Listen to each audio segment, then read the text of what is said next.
Student बाबा Indradev college Maheshpur कला गाजीपुर के YouTube channel पर आप सभी का स्वागत है।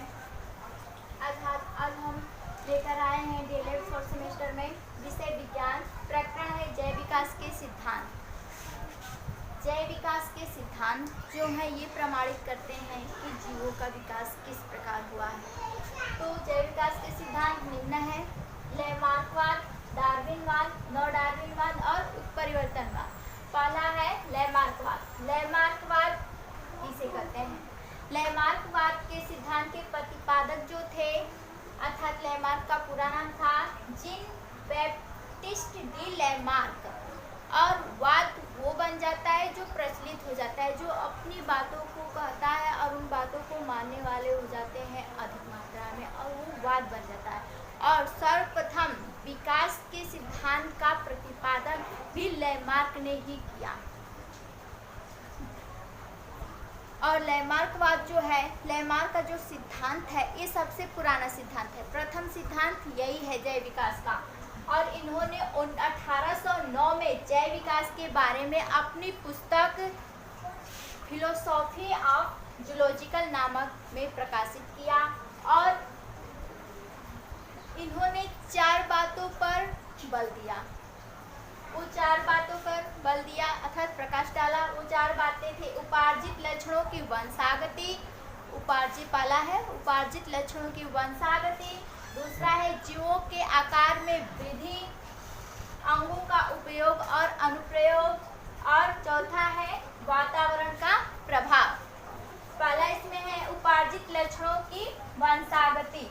जो उपार्जित लक्षणों की वंशागति है, इसमें जो लक्षण है जीवों के, वो जीवों के लगातार उपयोग और अनुप्रयोग से संबंधित है। अर्थात इन्होंने यह सिद्ध करने का प्रयास किया कि जो जीव जिन अंगों का उपयोग ज़्यादा करते हैं वो जीव अगले पीढ़ी में स्थानांतरित हो जाते हैं, और जो जिन अंगों का प्रयोग कम करते हैं अर्थात न के बराबर करते हैं वो विलुप्त हो जाते हैं।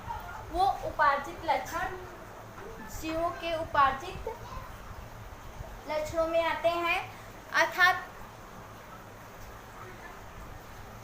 ये लक्षण एक पीढ़ी से दूसरी पीढ़ी में जाते हैं, जिनका उपयोग मनुष्य करते हैं, और जिनका उपयोग नहीं करते हैं वो अगली पीढ़ी में नहीं जाते हैं। जीवों के आकार में वृद्धि की प्रवृत्ति। जीवों के आकार में वृद्धि की प्रवृत्ति अर्थात जैसे जीवों में अनेक शरीर विभिन्न अंगों के आकार में वृद्धि करते रहते हैं,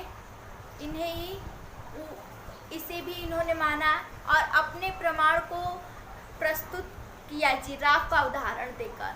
जिराफ का जो लंबी गर्दन है आज के डेट में है, वो इनका मानना था कि पहले वो छोटी थी और जब इनका ये प्रयोग अधिक मात्रा में करने लगे तो ये लंबी हो गई। जब ये अपनी अगली टांगों को, गर्दन को जब उचकाने लगे तो ये लंबी होती गई।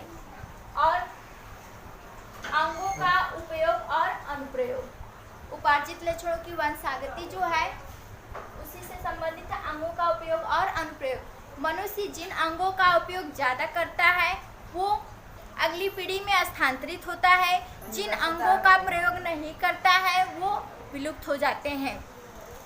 वातावरण में किसी अंग के उपयोग की अधिक आवश्यकता हो जाती है तो वह अंग अधिकाधिक हष्ट और पुष्ट हो जाते हैं, और धीरे धीरे वो लक्षण अगली पीढ़ी में स्थानांतरित हो जाते हैं। वातावरण का प्रभाव। अगला आपका है वातावरण का प्रभाव। अर्थात जैव विकास में वातावरण का अहम भूमिका होती है। ये आधुनिक वैज्ञानिक भी मानते हैं। वातावरण के प्रभाव में जीव स्वयं को वातावरण के अनुकूल बना लेते हैं, और जो जीव अपने आप को वातावरण के अनुकूल नहीं बनाते हैं वो विलुप्त हो जाते हैं, और जो अपने आप को इसके अनुकूल बना लेते हैं वो इस वातावरण में रहने योग्य हो जाते हैं। जैसे उदाहरण हम कोविड-19 का दे रहे हैं। आधुनिक जो वातावरण है उसमें ये जो वायरस है सक्रिय हो गया है, और पहले भी ये था वायरस लेकिन निष्क्रिय अवस्था में था, और जैसे उसे अनुकूल वातावरण मिला वो सक्रिय हो गया और जीवों में भी जीवों में वो सजीव हो गया, और जब जीवों के शरीर में नहीं था वो निर्जीव अवस्था में। क्यों? क्योंकि वो सजीव और निर्जीव के बीच की कड़ी है, अर्थात वो सजीव अवस्था में भी पाया जाता है, निर्जीव अवस्था में पाया जाता है। जब उसे अनुकूल वातावरण मिला है तो वो सजीव हो चुका है, जो मनुष्यों को हानि पहुंचा रहा है। वातावरण का प्रभाव हो गया। लैमार्कवाद की आलोचना। लैमार्कवाद की आलोचना भी हुई है, लेकिन लैमार्क ने अपने सिद्धांत का उदाहरण जिराफ पर दिया। उनका ये मानना था कि जो जिराफ थे वो पहले हरी भरी घासों के मैदानों में चरते थे, लेकिन जैसे जैसे वातावरण परिवर्तन होता गया, जो हरी भरी घासें थीं वो रेगिस्तान में विलुप्त होने लगी और ऊंचे ऊंचे पेड़ों पौधों का निर्माण होने लगा, और उन ऊंचे ऊंचे पेड़ पौधों से पत्तियों को खाने के लिए जिराफ अपनी अगली टांगों को और गर्दन को उचकाने लगा, और जिसका उपयोग करने लगा अगली टांगों और गर्दन का, इसलिए उसके उपयोग के कारण उनकी अगली टांगें और गर्दन लंबी होती गईं। लैमार्कवाद का कहना था। और वातावरण का भी प्रभाव इसी से लिया है। अंगों का उपयोग, अनुप्रयोग इसी उदाहरण से समझाया है। जीवों के आकार में वृद्धि, यानी उनकी अगली टांग और गर्दन में वृद्धि, उपार्जित लक्षणों का उपयोग, अगली टांगों का प्रयोग किया और अगली टांगें ऊंची हो गई। तो इनके जो उदाहरण जिराफ पर दिए, इनका आलोचना भी हुआ। क्यों? क्योंकि अगर वैज्ञानिकों का कहना था कि अगर पहलवान है कोई तो क्या उसका बच्चा भी पहलवान होगा? अगर कोई लोहार है अपने हाथों से लोहे को पीट रहा है, उसका हाथ हष्ट-पुष्ट होगा, तो क्या उसके बच्चे का भी हाथ पैर हष्ट-पुष्ट होगा?